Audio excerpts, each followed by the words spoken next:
আজকের মজার গল্প গোপালের বুদ্ধিমত্তা।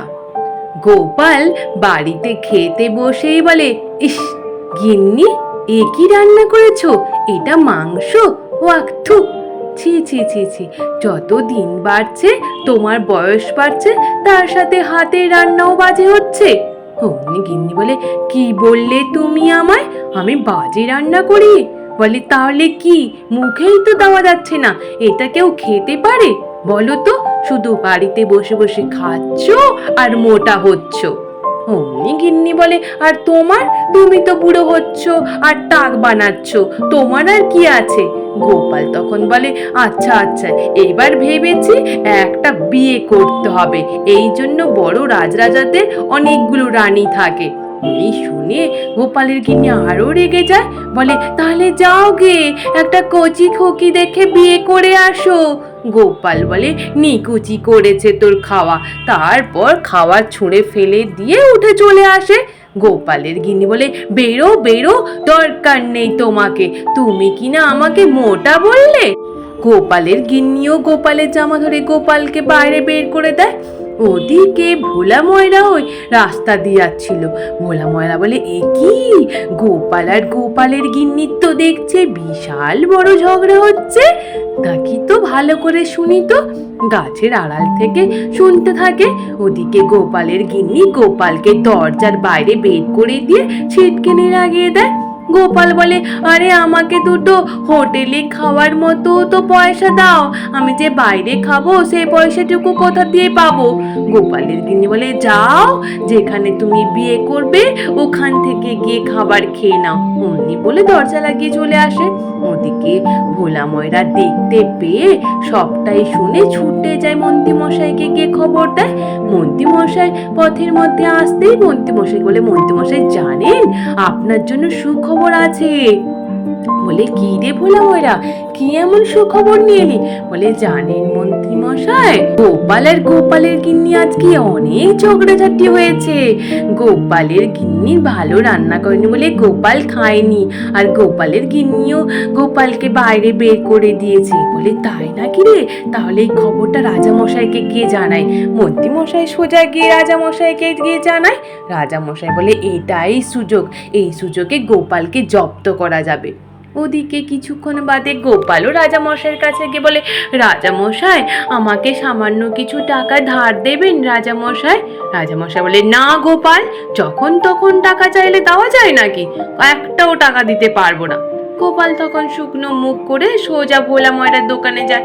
বলে, ভোলা ময়রা, আমাকে আমাকে বিনামূল্যে একটু মিহিদানা দেবে? ভোলা ময়রা বলে, একদম না, আমি কিসের জন্য দেব বিনামূল্যে তোমায়? গোপালও ওখান থেকে চলে আসে। ওদিকে আসতে না আসতেই মন্ত্রী মশাই আর ভোলা ময়রা দুজনে মিলে আলোচনা করতে থাকে। ভালোই হয়েছে ভোলা, তুই মিহিদানা দিসনি। বলে, হ্যাঁ হ্যাঁ, দেব কেন? বলে, আমিও রাজা মশাইকে বলে দিয়েছিলাম একটাও টাকা দিতে না। গোপাল সবটাই গাছের আড়াল থেকে শুনে বলে, দাঁড়া রে বেটা, তোর দুজনে মিলে যুক্তি করে আমার পেছনে লেগেছিস, তোদেরকে দেখাচ্ছি মজা। গোপাল সোজা গিয়ে বাজার থেকে ইঁদুর মারা ওষুধ কিনে নিয়ে আসে। পথের মধ্যে নাতি নাতনিদের সাথে দেখা হতে ওরা বলে, দাদু, তুমি এই ইঁদুর মারা ওষুধ দিয়ে কি করবে? বলে, শোন, তোরা একটু গিয়ে তোর দিদিমাকে বলে দে যে দাদু খিদের জ্বালায় ইঁদুর মারা ওষুধ নিয়ে ভোলা ময়রার দোকানের দিকে যাচ্ছে। ওরা বলে, বেশ দাদু, আমরা এক্ষুনি যাচ্ছি, দিদাকে গিয়ে বলছি। অমনি গিয়ে গোপালের গিন্নিকে ওরা গিয়ে বলে, জানো দিদা, দাদু ইঁদুর মারা ওষুধ নিয়ে খিদের জ্বালায় ভোলা ময়রার দোকানের সামনের দিকে যাচ্ছে। অমনি গোপালের গিন্নি ভাও ভাও করে কান্না শুরু করে দেয়। এ কি করলে গো তুমি? এরকম আমি তো চাইনি। তুমি খিদের জ্বালায় ইঁদুর মারা ওষুধ খেয়ে নেবে নাকি গো? তোমার তাহলে কি হবে, আমারও কি হবে গো? অমনি বলে কাঁদতে কাঁদতে বাচ্চাগুলোকে নিয়ে গোপালের গিন্নি রাস্তা দিয়ে যেতে থাকে। ওদিকে মন্ত্রী মশাই উল্টো দিক দিয়ে যাওয়ার সময় গোপালের গিন্নির এই গোপালের ইঁদুর মারা ওষুধের কথা শুনতে পেয়ে সোজা গিয়ে রাজামশাইকে জানায়। রাজামশাই বলে, তাই নাকি? গোপালের গিন্নি কাঁদতে কাঁদতে এই কথা বলছে? বলে, চলো চলো, এটা তো সর্বনাশের ব্যাপার। গোপাল যদি ইঁদুর মারা ওষুধ খেয়ে নেয় তাহলে তো সর্বনাশ হয়ে যাবে। তারপর ভোলা ময়রার দোকানের সামনে গোপালের গিন্নি বাচ্চাগুলোকে নিয়ে সঙ্গে রাজামশাই মন্ত্রীমশাই উপস্থিত। গোপালের গিন্নি তো সমানেই কান্নাকাটি করছে, এ কি করলে গো, তুমি কেন ইঁদুর মারা ওষুধ খেলে গো?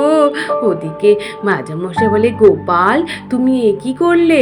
গোপাল বলে, কেন আমার মাথা খারাপ নাকি না পেট খারাপ যে আমি ইঁদুর মারা ওষুধ খাবো? আমি তো ইঁদুর মারা ওষুধ নিয়ে ব্যবসা করছি, তাই আমি এখানটায় বসে আছি। এই কথা শুনে রাজামশাই গোপালের গিন্নি তো অবাক, বলে, এ কি কাণ্ড গোপাল? বলে, হ্যাঁ রাজামশাই। তারপর যে যার সে তার বাড়ি চলে যায়। ওদিকে ভোলা ময়রার দোকানে এক এক করে খরিদ্দার আসতে থাকে। ভোলা ময়রা বলে, এই মিহিদানা 100 গ্রাম 6 টাকা, এইরূপ করে চিৎকার করতে থাকে। আর গোপালও তখন বলতে থাকে, খেলেই মরবে, খেলেই মরবে। অমনি যারা খরিদ্দার আসে ওরা বসে বলে, এ বাবারে, এই খেলেই মরবে বলছে, তাহলে তো এই মিহিদানা মিষ্টি কোনো কিছুই কেনা যাবে না। খরিদ্দাররা সবাই পালিয়ে যায়। তারপর ভোলা মায়েরা বেরিয়ে এসে বলে, এ কি করছো গোপাল? তুমি এইরূপ করে চিৎকার করে করে কেন বলছো খেলেই মরবে? আমার খরিদ্দাররা সবাই তো পালিয়ে যাচ্ছে। গোপাল তখন বলে, আপনার খরিদ্দারের কথা ভেবে কি আমি আমার খরিদ্দারদেরকে ছেড়ে দেবো নাকি? আমি খরিদ্দারদেরকে ডাকবো না? আপনি বললে হবে কি করে? ভোলা ময়রা বলে, না, এইরূপ করে তো গোপালকে জব্দ করা যাবে না, রাজামশাইকে জানাতে হবে। তারপর রাজামশাইয়ের কাছে গিয়ে নালিশ করে। রাজামশাই বলে, গোপাল তুমি এইরূপ করে চিৎকার করে করে ব্যবসা করছো তোমার? বলে, কি করি রাজামশাই, নইলে তো ব্যবসা হবে না। বলে, না, ওখানটায় চিৎকার করে করে ব্যবসা করা যাবে না।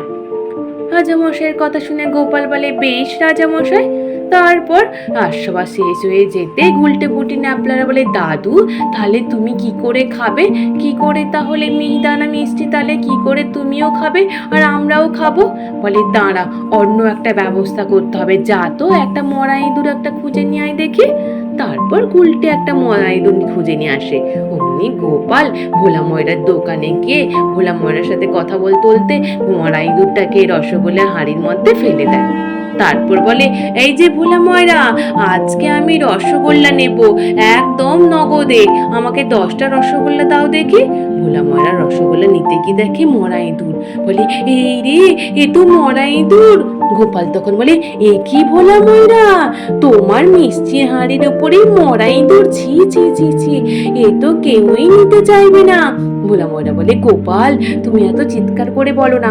অমনি এক খরিদ্দার এসে বলে, এ কি কাণ্ড, মরা ইঁদুর? না বাবা, আমরা তো মিষ্টি নেব না। অমনি এক এক করে খরিদ্দার চলে যায়। গোপাল বলে, আমি কিন্তু বলে দিচ্ছি, এই মরা ইঁদুরের কথা যদি চতুর্দিকে বলে দিই, কেউ কিন্তু এসে মিষ্টি নেবে না। বলে, গোপাল তোমার আমি হাতে পায়ে ধরছি গোপাল, তুমি যত মিষ্টি খাবে খাও, রোজ তোমার নাতি নাতনিদের নিয়ে এসে খাও, আমি তোমায় বাধা দেব না। কিন্তু আমার খরিদ্দেররা যেন না জানতে পারে যে মরা ইঁদুরটা আমার মিষ্টি হাঁড়ির থেকে পাওয়া গেছে। বলে, বেশ বেশ, তাহলে ভোলা ময়রা আমাকে রোজ রোজ মিষ্টি খাওয়ালেই হবে। ওদিকে রাজসভা শুরু হতেই রাজামশাই মন্ত্রীমশাইকে বলে, কি ব্যাপার, গোপাল এতদিন কি খাচ্ছে এখন তো বুঝতেই পারলাম না, কারণ ওর গিন্নি তো খেতে দিচ্ছে না, তাহলে কোথা দিয়ে খাচ্ছে? গোপাল এসে সবটাই খুলে বলে। এই শুনে রাজামশাই হাসতে হাসতে বলে, গোপাল সত্যি তোমার বুদ্ধি তারিফ করার মতো গোপাল, এই নাও তোমার 100 মোহর, নিয়ে তুমি মন শান্তি করে খাওয়া দাওয়া করো, কেমন? কিন্তু গোপাল তুমি গিন্নির রাগ ভাঙবে কি করে? গোপাল বলে, রাজামশাই পয়সা ছাড়াই আমি গিন্নির রাগ ভাঙবো। অমনি বলে গোপাল রাস্তা দিয়ে যাচ্ছিল। রাস্তার মধ্যে উল্টো দিক থেকে এক ইলিশ মাছওয়ালা মাছ নিয়ে বাজারের দিকে যাচ্ছিল। গোপাল তখন বলে, এই যে তো আপনি একই কাজ করছেন? আপনি জানেন এই জগতের সমস্ত কিছু ঈশ্বরের সৃষ্টি, ঈশ্বরের জিনিস নিয়ে আপনি বিক্রি করতে যাচ্ছেন, এটা তো একদম অন্যায়। বলে, তাই নাকি? এটা তো জানতাম না। বলে, ভাই একটা ইলিশ মাছ দাও দেখি।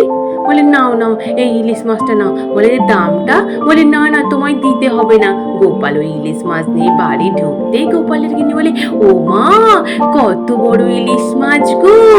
গোপাল বলে, গিন্নি এই ইলিশ মাছের উপর নজর দিও না, আমি এখন এটা তত্ত্বে পাঠাবো। কারণ কাল বাদে পরশু আমি একটা মেয়ে দেখেছি, বেশ সুশ্রী, তারপর ছিপছিপে চেহারা, ঝগড়ুটে না, আর আমাকে ভালো মন্দ রান্নাও করে দেবে। তার জন্য এই ইলিশ মাছটা তত্ত্ব পাঠাবো, কালকে বিয়ে করছি তো তাই। এই শুনে গোপালের গিন্নি তো সমানেই কান্নাকাটি শুরু করে দেয়। এ কি গো, তুমি আমার জন্য সতীন আনছো? গোপাল বলে, না না, আমি সতীন আনছি না, আমি তো ঘর জামাই থাকবো, আর আমার শাশুড়ি মাটাও বেশ। এই শুনে গোপালের গিন্নি বলে, শোনো গো, আমি তোমার পায়ে পড়ছি, আমি তোমার জন্য এখন থেকে ভালো ভালো রান্না করে খাওয়াবো, মাছ মাংস, আমি বাজে রান্না করব না। তুমি আর এইরকম করে বিয়ে করো না কিন্তু, বলছি গো, তোমার পায়ে পড়ি। গোপাল বলে, গিন্নি তাহলে আমার খিদে পেয়েছে, তুমি তাহলে দুটো ভাত রান্না করো আর এই ইলিশ মাছটা নিয়ে যাও, ভাপা করবে। বলে, তাহলে তুমি আর বিয়ে করবে না তো? বলে, আমার মাথা খারাপ নাকি, আমি আবার বিয়ে করতে যাব? বলে, তুমি না অনেক ভালো। অমনি বলে গোপালের গিন্নি ভেতরে ঢুকে যায় রান্না করতে। ওদিকে রাজামশাই লুকিয়ে লুকিয়ে সবটাই শুনছিল। রাজামশাই বেরিয়ে এসে বলে, গোপাল, তোমাকে আর কি বলি, সত্যি তুমি পারো বটে গোপাল, সত্যি তোমার বুদ্ধির তারিফ করার মতো গোপাল। গোপাল বলে, রাজামশাই দেখলেন তো গিন্নিকে কেমন বশ করে নিলাম?